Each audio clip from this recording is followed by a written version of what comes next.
Shalom, sahabat Shalom saudara. Puji nama Tuhan. Pagi hari ini kita akan belajar tentang huruf apa? Lamed. Pintar saudara. Ya. Saya pikir nanti lama-lama saudara pasti lebih hafal alfabet Ibrani ya. Dan saudara jauh lebih pintar saudara dari orang-orang Kristen pada umumnya. Karena saudara sering mendengar istilah-istilah di dalam bahasa Ibrani. Baik, saudara, kita belajar tentang kedalaman makna huruf lamed. Nah, ini hurufnya seperti ini ya, begitu. Nah, itu huruf lamed. Oke, baik. Huruf lamed adalah huruf ke-12 dari alfabet. Huruf lamed memiliki nilai numeriknya 30. Ya. Ingat saya kemarin bilang setelah huruf apa? Setelah huruf yod itu mulai dari huruf yod itu mulai puluhan saudara ya. Yod, kaf, lamed 10, 20, 30. Piktograf untuk lamed tampak seperti tongkat atau tongkat gembala. Nah, seperti ini nih saudara. Ya, ini kan seperti tongkat nih. Nah, ini piktografnya nih. Nah, seperti tongkat gembala. Jadi kalau saudara perhatikan orang kalau menggembalakan domba di Israel itu dia selalu bawa tongkat dan tongkatnya itu punya ciri khas seperti ini saudara. Nah, kenapa tongkatnya ciri khasnya seperti ini? Nanti kita akan sampai ke sana ya. Nah, sedangkan huruf Kitab Asyurit, nah ini Kitab Asyurit dibangun dari huruf kaf dan waw. Ya, ini huruf kaf, ini huruf waw. Jadi dia membentuk huruf lamed, ya berdiri di atasnya. Ini huruf waw, ini huruf kaf. Nah, saudara, sekarang kita lihat keunikan dari huruf lamed. Huruf lamed itu huruf yang unik dalam alfabet Ibrani karena merupakan huruf yang paling tinggi. Yang paling tinggi apa? Bentuknya ini loh saudara. Saudara bisa lihat dari alef sampai tau, yang paling tinggi paling mencungul gitu saudara ya. Paling mencungul itu adalah huruf lamed. Nah, saudara bisa lihat nih. Karena dia adalah dua huruf yang disusun jadi satu. Nah, ini adalah satu-satunya huruf yang naik di atas garis dasar. Kalau kemarin huruf yang paling kecil adalah huruf yod. Nah, sekarang lamed ini adalah huruf yang paling gede, saudara. Ya. Dan sebagai huruf ke-12, ini dianggap sebagai huruf sentral. Dia ada di tengah-tengah. Huruf Ibrani itu ada berapa? 22. Ya. Dan ini adalah yang ke-12. Dia ada di tengah-tengah. Ya. Nah, makanya dia disebut atau dianggap sebagai jantungnya dari huruf alfabet Ibrani. Oke. Saudara mungkin nanti di sini masih bertanya-tanya, ini apa maksudnya? Ada kata malchut, ada kata hiseh, hakafot, melek, hamlemak, hamelakim. Saya akan jelaskan di sini. Karena kepala lamed di atas huruf-huruf lain dari posisi tengahnya, maka dikatakan melambangkan melek, hamlakim. Nah, karena posisinya di tengah dan paling tinggi, dia seolah-olah punya mahkota, dikatakan melek hamlakim. Apa artinya melek hamlakim? Yaitu raja di atas segala raja. Karena dia paling tinggi posisinya. Nah, begitu saudara. Yaitu raja segala raja. Nah, gagasan ini didukung oleh gagasan bahwa huruf sebelumnya itu adalah huruf kaf. Singkatan dari kese hakafot, yang artinya tahta kemuliaan. Kan sebelumnya huruf kaf ya. Sebelum lamed itu huruf kaf. Nah, kaf itu singkatan atau profetiknya itu kise hakafot, tahta kemuliaan. Dan huruf berikutnya setelah lamed itu adalah huruf mem. Nah, itu singkatan dari malchut. Malchut itu artinya kerajaan. Nah, coba kalau saudara perhatikan, kita sering menaikkan, mengumandangkan Shema Yisrael. Shema Yisrael, Yahweh Elohenu, Yahweh Ehad, Baruch Shem Kevod Malchut. Itu berarti kerajaannya kekal selamanya. Malchutul olam vaed, itu kekal selamanya. Nah, Malchut itu kerajaan. Nah, para rabi juga menunjukkan bahwa 3 huruf utama dari mem, lamet, dan kaf. Mem, lamet, dan kaf itu dapat dieja menjadi kata melech atau raja. Jadi saudara perhatikan, ini kembali lagi ke slide yang sebelumnya. Karena huruf sebelumnya ini bermakna kiseh hakafot. Apa tadi kiseh hakafot? Apa tadi? Tahta kemuliaan. Maka di sini artinya adalah raja segala raja. Di sini tahta kemuliaan, di sini kerajaan, maka di sini adanya adalah raja di atas segala raja. Itu makna profetik dari posisi huruf lamet. Ingat bahwa huruf Ibrani itu selalu penuh dengan makna-makna profetik, saudara. Ya.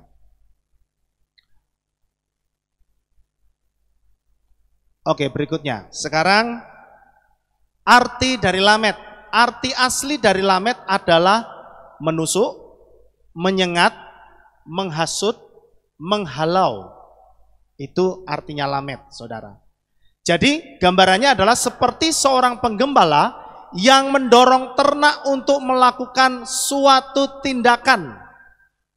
Oleh karena itu piktograf lamet adalah tongkat atau tongkat gembala yang melambangkan otoritas. Nah, salah satu fungsi dari tongkat gembala adalah menghalau binatang buas yang mengancam kawanan. Nah, itu fungsinya. Kemudian dia juga berfungsi memisahkan kawanan kambing dan domba. Kemudian dia berfungsi juga menarik domba yang keluar dari kawanan. Jadi saudara perhatikan kenapa bentuknya melengkung begini. Itu untuk menarik lehernya domba. Jadi begitu ada domba yang keluar gitu ya, gembalanya tahu, dilihat, oh di belakang ada yang keluar nih. Dia kejar, tarik, ayo balik. Nah, ya, itu fungsinya tongkat gembala untuk menarik kembali, untuk supaya dombanya kembali kepada kawanan, kepada grupnya, begitu saudara. Ya, itu fungsinya tongkat tadi yang seperti saya katakan. Makanya bentuknya dia begini. Ini untuk menggait lehernya domba itu. Nah, huruf lamet dipakai dalam kata malamet yang berarti belajar atau mengajar. Nah, kata malamet ini pertama kali muncul dalam kitab Devarim atau Ulangan 4 ayat 1. Dikatakan ini ya, dari sini ya. Wa ata Yisrael Shema el Hakukim wa el Hamis Patim Asher Anoki Malamet et Kem. Perhatikan ini kata malamet. Dikatakan begini artinya, dan sekarang hai Israel, dengarlah ketetapan-ketetapan dan peraturan-peraturan yang aku ajarkan kepadamu. Jadi lamet, huruf lamet itu punya makna mengajar atau diajar. Itu lamet. Begitu. Makanya dia bentuknya tongkat gembala. Fungsinya tongkat gembala itu adalah untuk menjaga supaya domba itu aman. Itu juga berbicara tentang kita sebagai domba-dombanya Bapa Yahweh, domba-domba yang digembalakan oleh Yeshua itu harus mau diajar. Gitu. Diajar itu digambarkan dijaga pakai tongkat gembala. Begitu. Dalam hal ini kita dapat melihat bahwa hal terpenting dari urusan belajar adalah mengenal Torah. Jadi hal yang terpenting ya di dalam urusan belajar itu sebenarnya adalah induknya belajar mengenal Torah. Kenapa belajar mengenal Torah? Karena Torah itu adalah induk dari segala buku pengetahuan yang ada di dalam dunia ini. Amin, saudara. Dan Torah itu adalah, saya pikir, buku yang tertua kali ya. Karena semua pengetahuan berasal dari Torah. Karena Lamed adalah huruf Ibrani yang tertinggi, itu berarti menunjukkan sesuatu yang paling menonjol. Dan Lamed yang berarti belajar, maka pusat perhatian kita pada sumber dari semua pembelajaran, yaitu Torah itu sendiri. Begitu saudara. Makanya kalau anak-anak Bapak Yahweh, jemaatnya Bapak Yahweh tidak bisa diajar, itu bukan domba namanya. Nah, itu namanya kambing, ya. Karena domba itu sifatnya selalu nurut, saudara. Selalu nurut. Sekali dia tidak nurut, itu yang Yesus gambarkan. Domba itu bisa jatuh ke dalam jurang. Itulah sebabnya kita itu kenapa digambarkan sebagai domba. Karena kita itu sangat bergantung kepada gembala kita. Amin, saudara. Nah, ketika kita bergantung kepada gembala kita, maka percayalah gembala kita itu akan selalu membawa kita kepada padang rumput yang hijau dan air yang bersih gitu untuk bisa diminum begitu. Tapi kalau domba itu jadi nggak nurut, maka yang ada adalah dia akan diterkam oleh binatang yang buas. Nah, sama juga, makanya ini mengingatkan kita supaya kita itu mau diajar. Karena Torah itu akan menjaga hidup kita, supaya hidup kita itu jadi, apa saudara? Hidup kita itu jadi berbahagia. Amin. Ketiga, pengetahuan Lamed dan hati. Nah, ada tulisan Rabi Akiva ya di halaman 50 sampai 135 dikatakan telah mencatat bahwa ejaan Lamed itu dapat dilihat sebagai akronim atau singkatan dari kata Lamed Memdalet ke frase Lev Meivin Da'at. Jadi Lamed Memdalet itu bisa juga apa? Kayak diberikan arti Lev Meivin Da'at begitu ya, disingkat. Jadi kepanjangannya itu Lev Meivin Da'at begitu. Artinya apa? Hati yang memahami pengetahuan. Dengan kata lain, tujuan belajar mengajar Lamed ini atau yang disebut dengan Lamed ini adalah ilmu hati. Saudara, orang-orang Yahudi ya, orang-orang Israel itu selalu ditekankan bahwa ketika mereka mempelajari sesuatu, itu bukan cuma pakai akal dan pikiran, tapi harus pakai hati. Kenapa harus pakai hati? Karena kalau pakai hati, satu, dia bisa memfilter. Ini benar apa enggak? Kedua, kalau yang namanya pakai hati pasti ya namanya dengan sungguh-sungguh begitu loh. Dengan segenap hati. Beda loh kalau kita belajar cuma pakai ini. Satu kali waktu mood kita, hati kita nggak mood, kita nggak mau belajar. Tapi kalau orang itu belajar pakai hati, dia akan kerahkan semuanya. Gitu maksudnya, saudara. Ya, begitu. Nah, itulah sebabnya Lamed itu mewakili tentang keunggulan pembelajaran dan pemahaman di hati dari orang Yahudi. Makanya orang Yahudi itu kalau dia sudah belajar, ya, saudara bisa lihat mereka itu kesungguhannya luar biasa. Makanya Yesus ngomong kalau keseriusan beragama kita nggak lebih dari orang Yahudi, daripada ahli-ahli Torah, Tidak bisa selamat begitu. Kesungguhannya gitu loh maksudnya saudara. Kesungguhannya.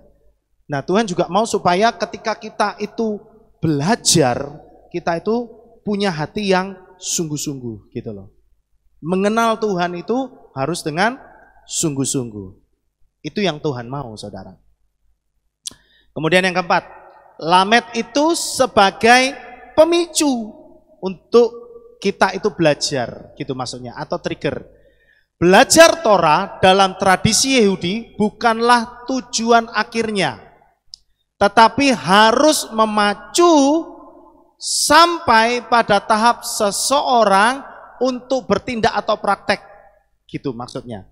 Jadi belajar Torah itu di dalam tradisi Yahudi bukan cuma supaya orang itu jadi pinter gitu loh maksudnya, tapi harus sampai praktek. Ya.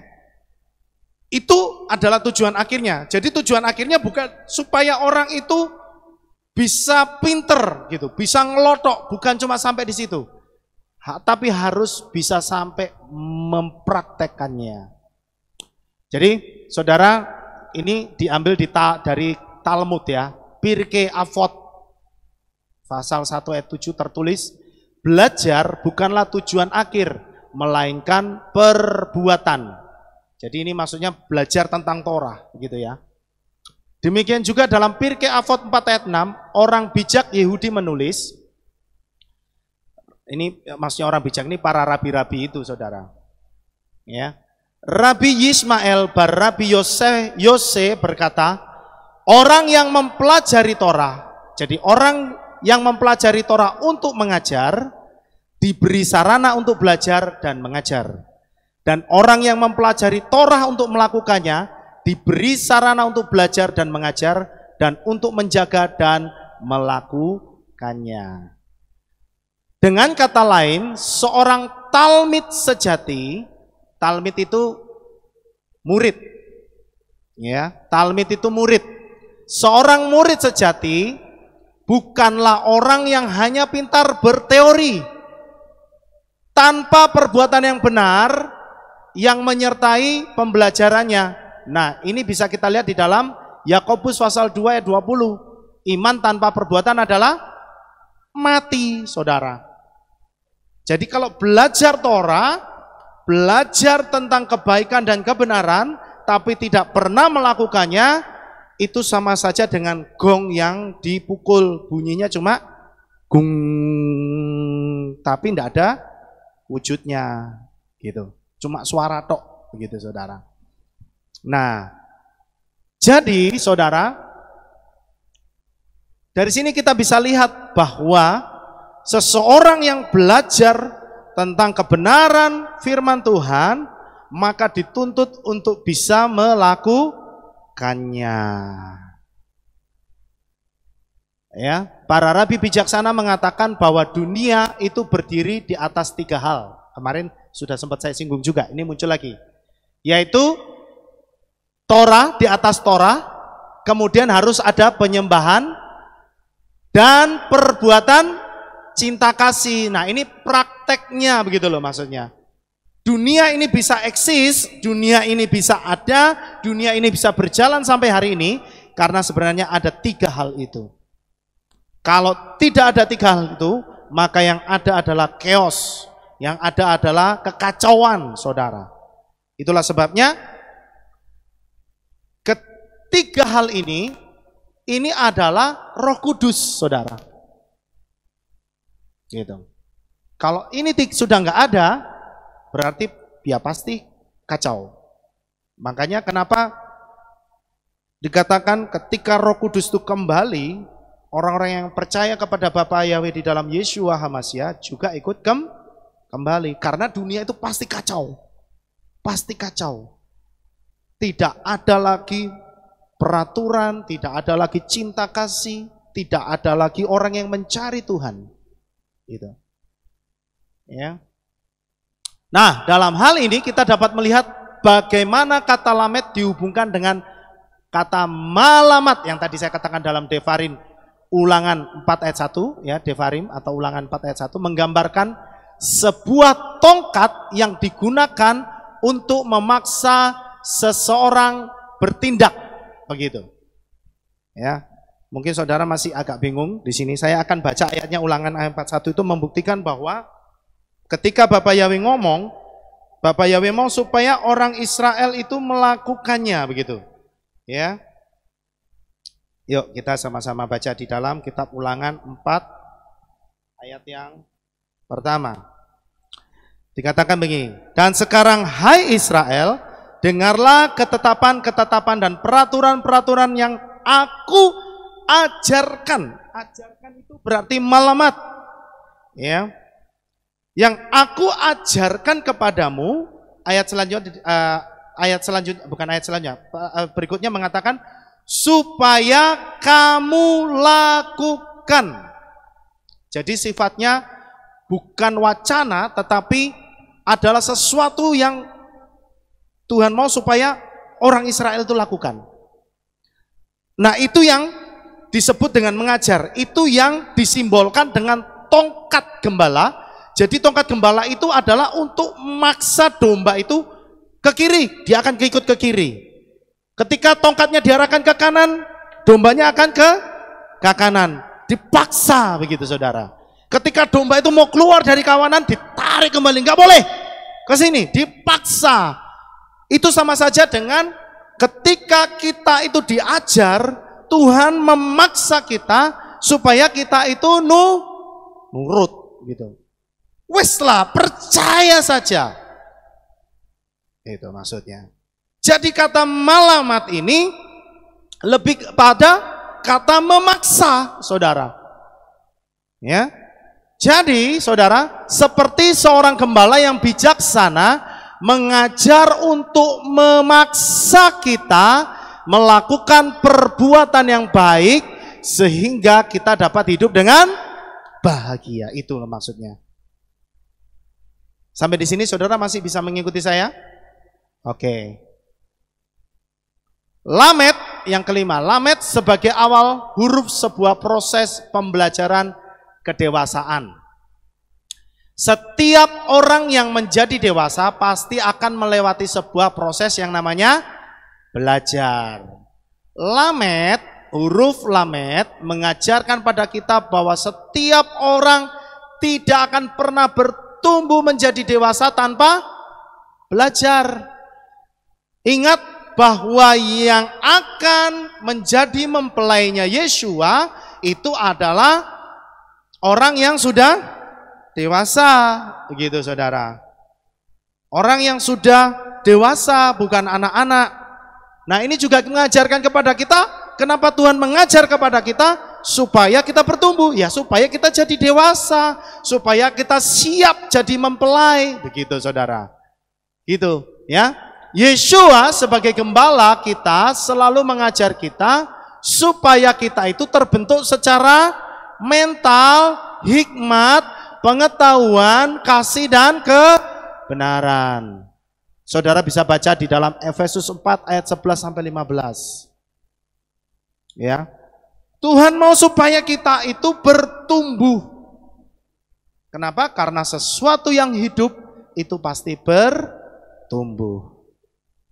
Yang tidak bertumbuh pasti namanya mati.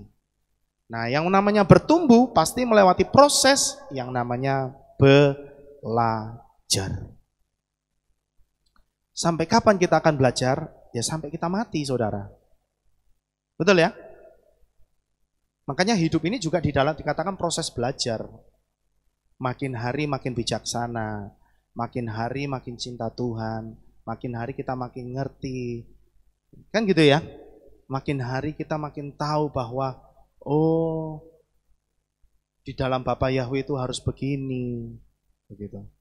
Ikut Tuhan itu harus begini, oh ikut Tuhan prosesnya begini. Makin hari makin bijaksana, saudara. Nah, itu yang disebut dengan belajar. Nah, huruf lamed mengingatkan kita akan hal itu. Lamed itu bisa dibaca lamat, yang artinya belajar. Bisa juga limut, ya. Limut itu cuma beda sedikit. Di sini ada huruf wawnya, tapi diambil dari akar kata lamat yang artinya murid. Jadi seseorang yang dikatakan hidup itu pasti bertumbuh. Dan sesuatu yang bertumbuh pasti melewati sebuah proses. Dan proses itu adalah belajar. Yang keenam, energi lamet. Nah, lamet itu digambarkan seperti energi sambaran petir yang turun dari langit. Oh, kayak gini nih kira-kira saudara. Dia juga bisa digambarkan seperti petir yang menyambar-nyambar begitu ya, yang turun dari langit. Nah, artinya apa? Ini juga bisa menggambarkan ketika kita sungguh-sungguh berfokus di dalam hadirat Tuhan, maka sebenarnya diri kita itu sedang terhubung dengan energi dari langit. Gitu. Ada energi Tuhan sendiri yang sangat kuat yang menyentuh diri kita. Jadi kalau kita itu sungguh-sungguh mencari wajahnya Bapak Yahweh, kita ada di dalam hadirat Tuhan, itu sebenarnya kita itu energinya Tuhan itu sedang nyambung sama kita. Dan itu kekuatannya seperti sambaran petir. Kira-kira begitu. Kira-kira begitu, saudara. Nah, makanya ketika seseorang itu dipenuhi dengan Roh Kudus, itu pasti melakukan perbuatan-perbuatan yang dahsyat. Amin. Kita bisa lihat karakter seorang Simson. Dikatakan demikian kan? Jelas ya, ketika Simson dipenuhi Roh Kudus, Roh Elohim, dari situ muncul kekuatannya. Nah, itu energinya seperti itu kekuatannya, saudara. Ya, makanya banyak juga orang-orang yang dipakai oleh Roh Kudus, yang dipakai oleh Tuhan ketika dirinya dipenuhi Roh Kudus, dia bisa dipakai Tuhan untuk apa? Ketika dia tumpang tangan, orang itu sembuh. Ya kan? Orang yang dirasuk setan, setannya lari. Seperti itu. Karena apa? Di dalam dirinya dipenuhi dengan kuasa Roh Kudus. Ada energi yang dahsyat seperti petir yang menyambar. Petir yang menyambar, petir itu kan kekuatan listriknya, wah, luar biasa saudara ya. Saya nggak ngerti istilah elektrik soalnya ya. Tapi mungkin nggak tahu kalau petir itu sekitar berapa volt, Bi? Ribuan volt, saudara. 220 volt aja kalau saudara pegang langsung gitu ya. Nah, kalau ribuan kayak apa, saudara? Ya, begitulah kira-kira ya, energi dari lamet gitu. Kemudian yang poin yang ketujuh. Lamet, hubungan antara lamet, Yisrael dan Amshegulah. Apa itu? Begini saudara. Kata Yisrael itu dimulai dari huruf apa? Yod. Betul ya? Yisrael itu dimulai dari huruf Yod. Huruf yang terkecil. Diakhiri dengan huruf Lamet. Huruf yang terbesar. Jadi maksudnya apa? Profetiknya begini loh. Yisrael itu sangat bergantung kepada Bapa Yahweh, begitu loh maksudnya.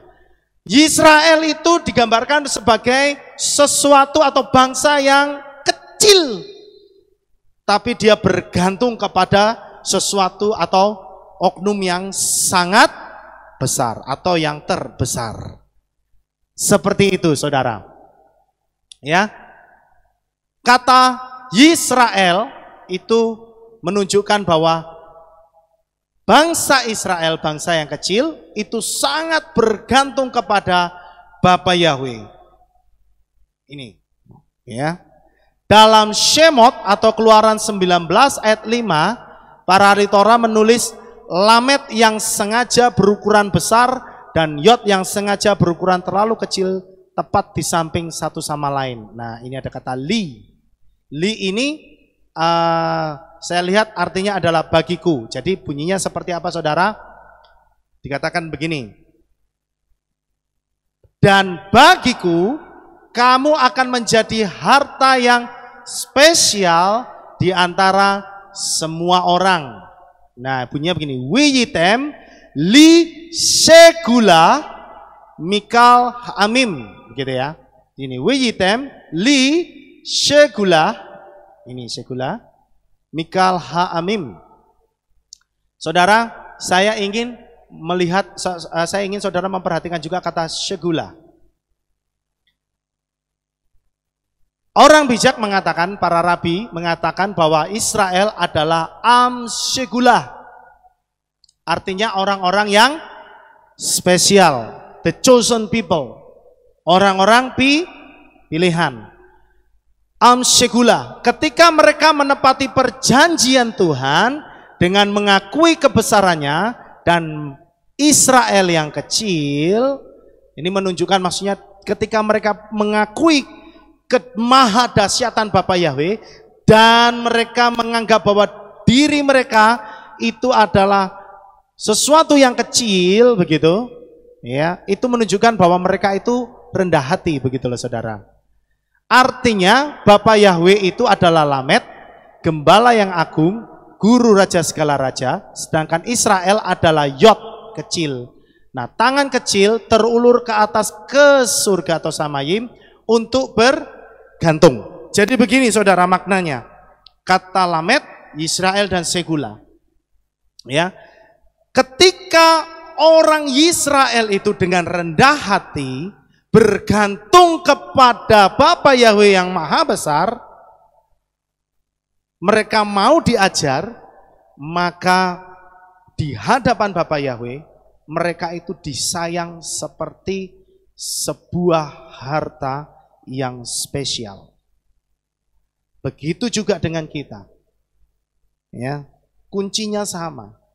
Begitu juga dengan kita. Kita bergantung kepada Bapa Yahweh dengan rendah hati, begitu. Maka itu sama saja kita itu di hadapan Bapa Yahweh seperti harta yang spesial. Amin. Makanya Tuhan bilang ngomong sama kita bahwa kita itu adalah biji matanya. Ada yang mau di sini dikasih uang 1 miliar dicolok matanya? Nyoloknya pakai tangan aja deh. Ya. Nah, kasih 1 miliar tapi colok sak kenceng-kencengnya saudara. Nggak ada yang mau ya. Ya itu karena itu biji mata. Ya seperti itulah saudara ya. Seperti itulah kita di hadapan Bapa Yahweh. Amin saudara. Nah, ketika kita memiliki hubungan dengan Tuhan dan memposisikan diri kita adalah kecil di hadapannya dan Dia yang maha besar serta melakukan Torahnya, maka kita adalah harta yang spesial, Segula. Nah, beberapa terjemahan di dalam kitab suci mengatakan harta yang berharga. Tetapi Segula itu bukan artinya bukan yang berharga. Tapi Segula itu lebih kepada sesuatu yang disayangi, harta yang disayangi, harta yang unik, yang antik, yang spesial, langka, tidak ada duanya. Jadi saudara, saya jadi tambah merasa bersyukur gitu. Karena saya ini di hadapan Bapa Yahweh nggak ada duanya. Saudara di hadapan Bapa Yahweh tidak ada duanya. Sampai sini paham enggak maksudnya saudara? Paham ya? Kalau sesuatu yang berharga itu belum tentu tidak ada duanya. Ya, emas itu berharga. Tapi emas banyak enggak? Banyak orang punya emas. Berlian pun banyak orang punya. Betul ya? Tapi kalau sesuatu yang tidak ada duanya, itu harganya pasti lebih tinggi dari emas dan berlian. Amin saudara? Karena mau cari di mana lagi? Enggak ada. Enggak ada duanya saudara. Jadi saudara dan saya itu di hadapan Bapa Yahweh bukan cuma harta yang berharga, tapi harta yang tidak ada duanya. Itu Segula. Itu artinya Segula. Ya. Jadi saudara, ayo kita harus semakin cinta sama Bapa Yahweh. Karena saudara itu dan saya tidak ada duanya. Kemudian Lamed adalah simbol pembelajaran. Huruf Lamed mengingatkan kita bahwa hidup ini harus mau belajar dan diajar. Belajar bukan hanya dengan menggunakan pikiran saja, tapi dengan hati dan jiwa. Orang yang mau belajar adalah orang yang rendah hati. Mau membuka dirinya untuk diisi oleh hal yang baik. Karena dia menyadari banyak hal yang kurang dari dirinya. Orang yang mau belajar itu berarti dia melihat masih banyak hal yang kurang dari dirinya, makanya dia mau belajar. Orang yang mau belajar itu karena dia masih merasa bahwa dia banyak belum tahu. Makanya dia ingin tahu, saudara. Yesua seharusnya memiliki kepintaran lebih dari para rabi. Tapi Yesua tetap rendah hati untuk ikut belajar di sekolah para rabi sampai usia 30 tahun. Yesua, saya yakin dan itu pun ditulis ketika dia bertanya jawab dengan para rabi, para ahli Torah dibikin kagum, betul ya? Kenapa? Yesua itu yang dialah Yahweh sendiri, dialah Tuhan sendiri, ya tentu dia adalah yang maha tahu, dia yang maha pintar. Tapi dengan rendah hati dia tetap mau ikut proses belajar. Betul ya? Dia tetap mau ikuti proses itu, saudara, belajar. Gitu. Sampai usia 30 tahun baru dia memulai pelayanannya. Jadi belajar itu adalah menunjukkan sikap rendah hati, saudara. 9. Gematria dari Lamed. Huruf Lamed itu nilainya 30. Tetapi bagian penyusunnya waw dan kaf. Waw itu 6 dan kaf itu 20. Menghasilkan angka 26. Nah, angka 26 ternyata itu juga sama dengan nilai nama kudus dari Bapa Yahweh, saudara.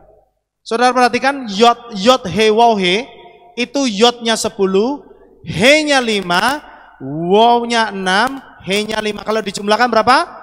26. Ya, huruf Lamed dan huruf Lamed dan kat nama kudus Bapa Yahweh itu nilainya sama, 26. Ya. Karena Lamed adalah pusat dan huruf paling tinggi di atas semua huruf lainnya, itu melambangkan Yahweh adalah raja segala raja. Itu. Makanya dia dikatakan Melek Hamlakim. Lamed itu Melek Hamlakim. Dia adalah raja di atas segala raja. Nah, karena apa? Dari nilai gematrianya sendiri sama, saudara. Gitu. Selain itu, angka 30 memiliki nilai yang sama dengan kata Yod He Waw Dalet He, yaitu Yehuda. Jadi menunjukkan hubungan antara kata belajar Yod He Waw He dan suku Yehuda. Saudara bisa baca di dalam Kejadian 49 ayat 10. Artinya orang yang mau diajar oleh Yesua, ingat Yehuda ini selalu mengarah kepada siapa? Yesua. Yehuda itu selalu mengarah kepada Yesua. Karena Yesua itu keturunan dari suku Yehuda. Artinya orang yang mau diajar oleh Yesua maka menjadi milik Yahweh. Selalu kembali kepada karya keselamatan Bapa Yahweh di dalam Yesua. Selalu kembali, saudara.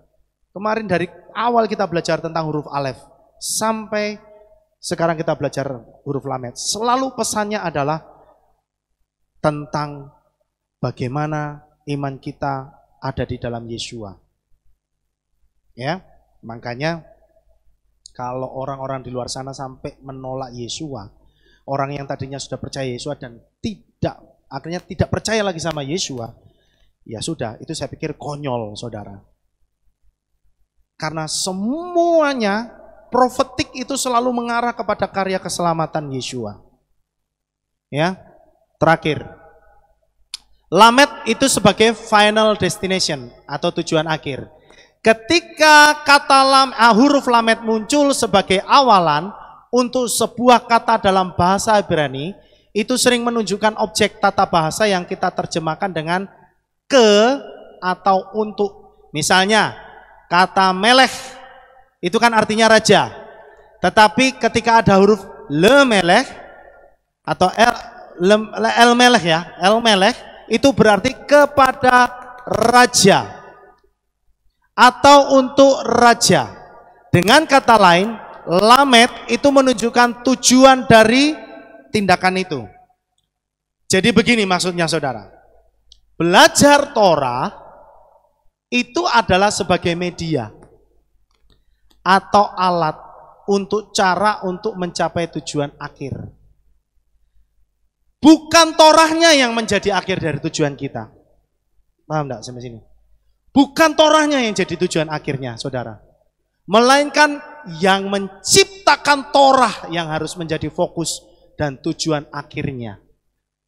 Banyak orang-orang Yahudi, mereka belajar, itu cuma tujuan akhirnya Torah.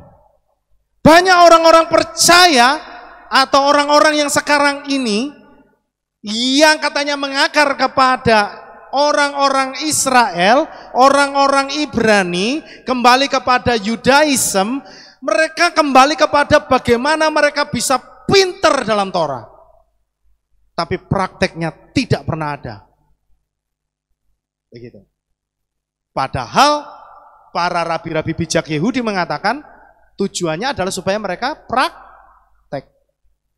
Dan sekarang ini saudara, saya katakan, apa artinya seseorang hafal seluruh isi Torah tapi tidak memiliki perbuatan kasih dari Elohim dan tidak pernah mempraktekannya? Itulah yang disebut iman yang mati. Jadi bukan Torahnya tujuan akhir seseorang itu belajar. Maksudnya bukan cuma supaya orang itu jadi pinter, tetapi tujuan akhirnya adalah bagaimana orang itu semakin mengenal Bapa Yahweh. Amin. Itulah tujuan kita untuk belajar firman Tuhan, belajar tentang Torah. Supaya apa? Supaya hidup kita itu jadi lebih mengenal kebenaran, saudara. Yesua datang supaya Torah itu hidup. Dia mengajarkan pada kita supaya setiap orang memiliki perbuatan kasih. Karena itu adalah Torah. Jadi Torah itu sebenarnya adalah kasih. Ya. Seluruh hal yang tampak dari Yesua adalah kasih. Itulah sebabnya dia disebut Torah Chaim, Torah yang hidup. Dalam istilah orang Yahudi, orang yang melakukan sedekah, sedekah itu sedekah, ya, dikategorikan orang benar. Artinya apa? Orang yang melakukan perbuatan baik itu dikategorikan juga orang benar. Dengan kata lain, tujuan akhir dalam mempelajari dan mendalami Torah dimaksudkan untuk mengungkapkan dan hidup dalam kasih dan anugerah Tuhan kita, Yeshua HaMashiach, saudara, Guru sejati dan Raja segala Raja. Jadi tujuan akhir dalam orang mempelajari Torah itu adalah untuk mempraktekkan kasihnya Yeshua. Amin. Jadi saudara, mari pagi hari ini kita belajar lagi tentang satu huruf lagi, yaitu Lamed. Yang intinya adalah supaya kita itu menjadi domba yang mau diajar, domba yang mau belajar. Amin. Dan percayalah, ketika kita menjadi domba yang nurut sama Bapa Yahweh di dalam Yeshua, maka hidup kita bukan cuma diselamatkan, tapi hidup kita akan selalu disertai dengan berkat-berkat yang membawa kita kepada kebahagiaan. Amin. Buat firman Tuhan, Bapak Yahweh memberkati saudara sekalian. Mari sama-sama kita berdoa. Terima kasih Bapak Yahweh, kami sudah belajar lagi Tuhan satu huruf tentang kedahsyatan karyamu Bapak di dalam hidup kami. Oleh sebab itu Tuhan, ajar kami terus Tuhan, supaya kami semakin mengenal Engkau lebih dalam, dan kami semakin dekat lagi kepadamu ya Bapa. Sebab kami tahu Tuhan, kami tidak akan pernah bisa lepas daripada genggaman tangan kasih-Mu Bapa. Kami mau Tuhan hidup untuk dituntun dengan Engkau Bapa. Kami percaya Tuhan, sebab ketika hidup kami dituntun oleh Engkau, hidup kami penuh dengan sukacita dan berkat yang daripada Bapa Yahweh. Terima kasih Bapa Yahweh, memberkati firman-Mu ya Bapa. Berkati kami semua pada pagi hari ini Tuhan. Biarlah kami pulang dengan sukacita dan damai sejahtera daripada Bapa Yahweh. Di dalam nama Adonai Yeshua HaMashiach, kami mengucap syukur dan berdoa, sama-sama kita katakan amin. Baik saudara, kita akan melihat pengumuman. Shalom, kembali lagi dalam Alepta Breaking News. Berikut akan saya sampaikan pengumuman untuk minggu ini. Hadirilah ibadah Purim yang akan dilaksanakan pada hari Kamis 25 Februari 2021 pukul 6 sore. Ibadah hari Rabu digabung hari Kamis dengan tema Yahweh Tuhanku, dahsyat namamu di seluruh bumi. Info 7 hari raya. Hadirilah hari raya yang ditetapkan oleh Bapa Yahweh, hari raya Pesah yang akan dilaksanakan pada hari Jumat 26 Maret 2021 pukul 6 sore dengan tema apapun yang terjadi, aku kan tetap mengikutinya. Ibadah Sabat tanggal 27 Maret 2021 digabung hari Jumat. Hari Raya Roti Tidak Beragi atau Matzah Pembuka diadakan pada hari Sabtu 27 Maret 2021 pukul 6 sore dengan tema Kaulah Yahweh perlindunganku, terima kasih untuk kasih-Mu. Ada perjamuan kudus. Bagi jemaat yang tidak bisa hadir di Kehilat atau sedang sakit, saudara dapat mengambil roti dan anggur di kantor Kehilat. Paling lambat pada hari Kamis, 25 Maret 2021. Hari Raya Buah Sulung atau Habikurim akan dilaksanakan pada hari Minggu, 28 Maret 2021 pukul 6 pagi dengan tema Lihatlah Yeshua penyelamat Israel, pujilah Dia. Ibadah Minggu sore digabung pagi. Jemaat diberikan kesempatan untuk memberikan persembahan sulung untuk imam. Paling lambat pada tanggal 27 Maret 2021. Dalam rangka memperingati Hari Raya Pesah, akan diadakan donor darah pada hari Minggu, 28 Maret 2021 pukul 9 pagi di Kehilat. Bagi yang ingin berpartisipasi, harap mendaftar di kantor Kehilat. Info remaja.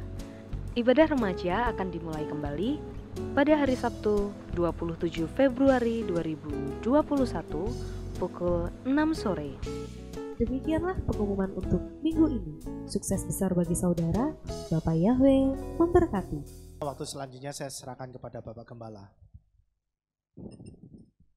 Mari saudara kita akan bangkit berdiri, kita tutup di dalam doa. Terima kasih Bapak Yahweh, selesai sudah ibadah Sabat kami. Sebentar kami semua akan pulang, jaga lindungi peliharakan kami sampai di rumah dengan selamat. Pertemukan kembali esok untuk kembali kami belajar firman-Mu dan kami menjadi semakin lebih sungguh-sungguh dan memahaminya. Terima kasih Bapa, beri kekuatan, kesehatan, damai, sejahtera, keamanan, dan bahkan perlindungan yang luar biasa dari Bapa Yahweh untuk seluruh umat-umat-Mu, baik yang ada di kota Magelang ini maupun di seluruh penjuru dunia yang telah mengikuti streaming di pagi ini. Terima kasih Bapa, di dalam nama Adonai Yeshua HaMashiach kami berdoa. Mari kita angkat tangan kita dan kita akan menerima berkat Kohanim. Haleluya. Yevarechecha Yahweh wa yishmereka.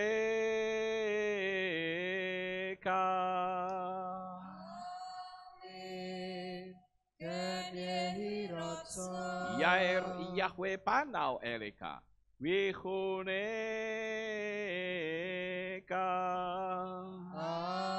Amin. Yesa Yahweh panau eleka. Wayashem lecha shalom. Amin. Baruk atabair ufaruk atabasadeh. Engkau akan diberkati di kota dan kau akan diberkati di ladang. Amin. Baruk peripit nih kau friatmat kau frifahem teka shekar ala peka waesterojoneka. Diberkatilah buah kandunganmu, diberkati hasil bumimu, diberkati hasil ternakmu, anak-anak lembumu dan anak-anak dombamu. Amin. Baruk tan akau misyarteka, diberkatilah bakulmu dan tempat adonan. Amin. Baruk ata boboy kau faruk ata betseteka, dan kau akan diberkati pada waktu kau masuk dan kau akan diberkati pada waktu kau keluar. Baruch ata Yahweh Eloheinu melech haolam. Beshem Yeshua HaMashiach Ruach HaKodesh Kile Olam Faen. Kami sudah berdoa dan mengucap syukur. Haleluya.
Shalom, selamat pagi, selamat pulang.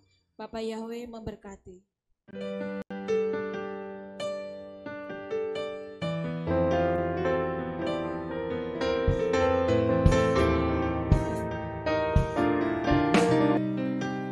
Segala pujian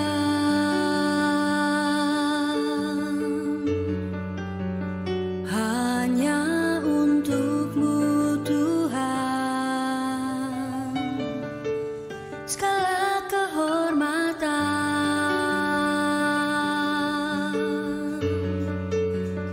juga punya-Mu Tuhan. Dari puncak tertinggi sampai lembah terlandai, semua karya kasih cinta-Mu,